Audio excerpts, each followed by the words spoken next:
Amanda Klein chamou Paulo Figueiredo para uma entrevista que prometia relembrar os velhos tempos da Jovem Pan. Só que, em poucos minutos, o clima mudou e o roteiro praticamente pediu demissão ao vivo. O que era para ser um bate-papo controlado virou um festival de invertidas, cara de paisagem e silêncio constrangedor.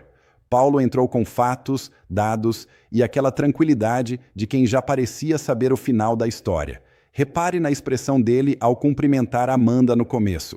Ali já tinha aviso de tempestade. Fique até o fim, porque o encerramento foi daquele tipo que deixa até o produtor conversar sobre esse assunto com alguém que entende muito, que acompanhou esse caso de perto e que atuou nesse caso até segundo a apuração dos nossos analistas. Trata-se do jornalista Paulo Figueiredo, que vive há muitos anos nos Estados Unidos. Amanda, obrigado pelo convite, é bom te rever. Paulo, o presidente Lula disse hoje em viagem, ele está em Portugal, quer dizer, já saiu de Portugal, mas disse ainda na Alemanha que pode haver, que o governo brasileiro pode agir com reciprocidade, portanto, eventualmente expulsar algum agente do FBI ou alguma autoridade norte-americana do Brasil, se de fato for confirmada essa expulsão do Marcelo Ivo dos Estados Unidos. Ele disse que não tinha recebido essa informação ainda oficialmente. Na sua avaliação, se isso de fato acontecer, se os Estados Unidos retaliarem, qual pode ser a reação norte-americana? Você é alguém que tem muito vínculo, muito contato com as autoridades, não só por telefone ou por WhatsApp, mas você vai em loco a Washington, D.C., visita o Departamento de Estado, visita os deputados conservadores do Partido Republicano Americano. Como é que você classifica o atual momento das relações entre Brasil e Estados Unidos? Depois do tarifaço, houve uma baixa, mas quando Trump e Lula estiveram juntos, de fato, pintou uma química aí, como disse o próprio presidente norte-americano. Só que você tem falado em lei Magnitsky, você acha que essa relação pode azedar de novo nesse momento de campanha eleitoral?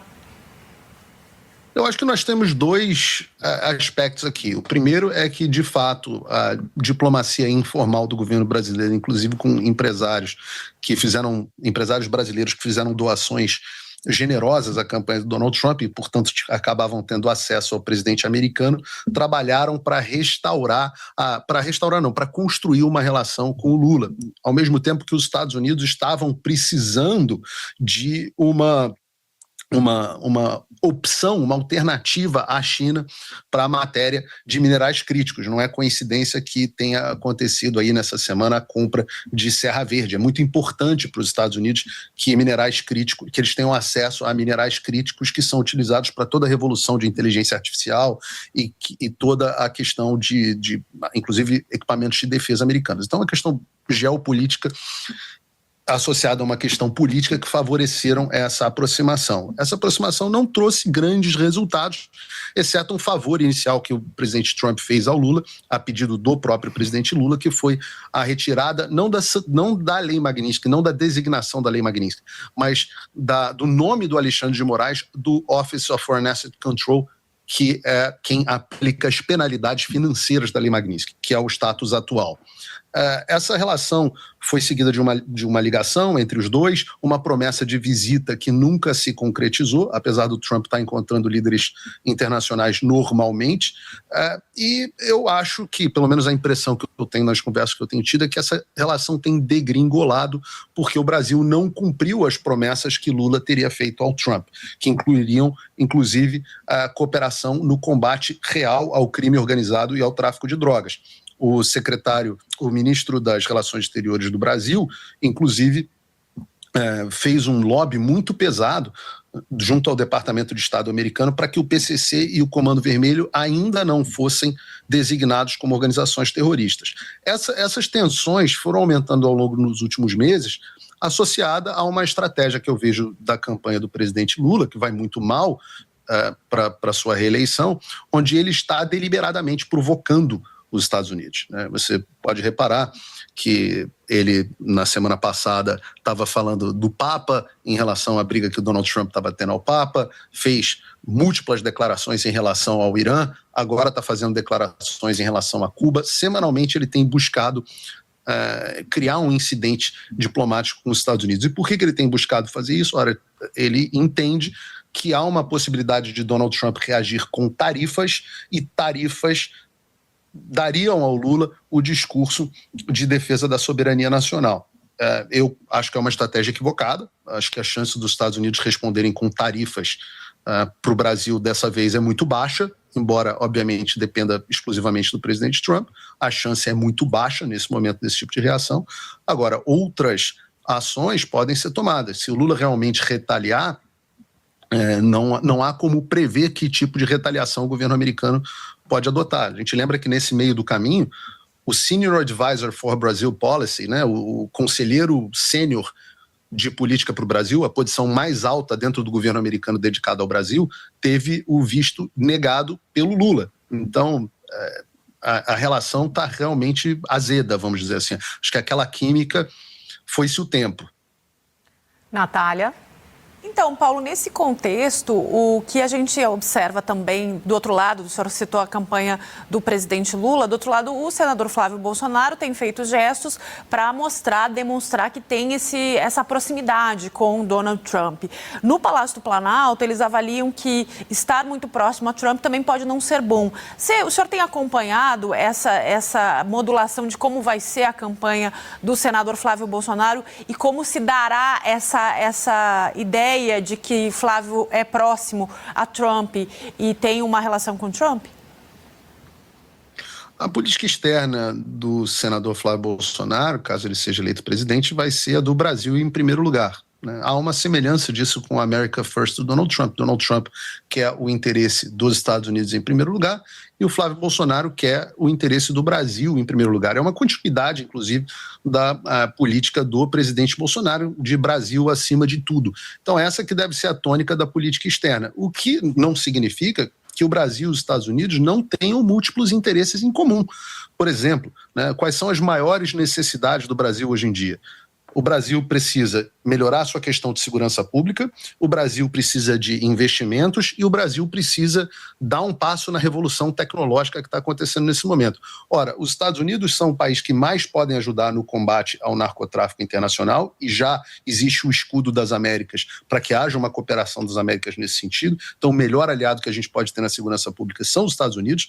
O país que mais investe no Brasil são os Estados Unidos, né? O maior investimento estrangeiro direto é dos Estados Unidos no Brasil, e é o país mais rico do mundo, que mais tem capital e que mais investe no mundo. Então, tem investimentos que podem ser positivos para o Brasil. E, ao mesmo tempo, os Estados Unidos são o país de maior tecnologia no mundo. Paulo, para terminar, eu queria citar uma declaração do pré-candidato Flávio Bolsonaro no Fórum CEPAC. Não sei, acho que você deveria estar presente também, que é o fórum conservador principal da direita internacional aí nos Estados Unidos, há cerca de um mês ou até menos. Ele diz o seguinte, o Flávio: apliquem pressão diplomática, em referência aos Estados Unidos, aos americanos, para que nossas instituições funcionem adequadamente. Depois ele disse: aplicar pressão diplomática por eleições livres e justas baseados em valores de origem americana. E ele ainda, abre aspas, falou o seguinte: aprendam e entendam o nosso processo, monitorem a liberdade de expressão do nosso povo. Isso foi entendido e recebeu muitas críticas no Brasil como alguém que prega a subserviência e a interferência externa no processo brasileiro, no processo eleitoral brasileiro. Como você entende essas declarações do senador Flávio Bolsonaro e qual será o papel, ou qual deve ser o papel dos Estados Unidos na eleição brasileira? As aspas, Amanda, não estão corretas, elas misturam dois trechos diferentes do discurso. Mas, de fato, o senador Flávio Bolsonaro pede que a comunidade internacional observe e aprenda sobre o processo eleitoral brasileiro e que preze e exerça pressão diplomática para que nós mantenhamos a nossa liberdade de expressão. Nós tivemos uma eleição de 2022 repleta de censura. Você era minha colega numa outra emissora e nós passamos por várias ordens judiciais limitando o que nós poderíamos falar. Foram vários perfis derrubados. Eu estou há quase 4 anos, 3 anos e pouco, com os meus perfis de redes sociais derrubados até hoje.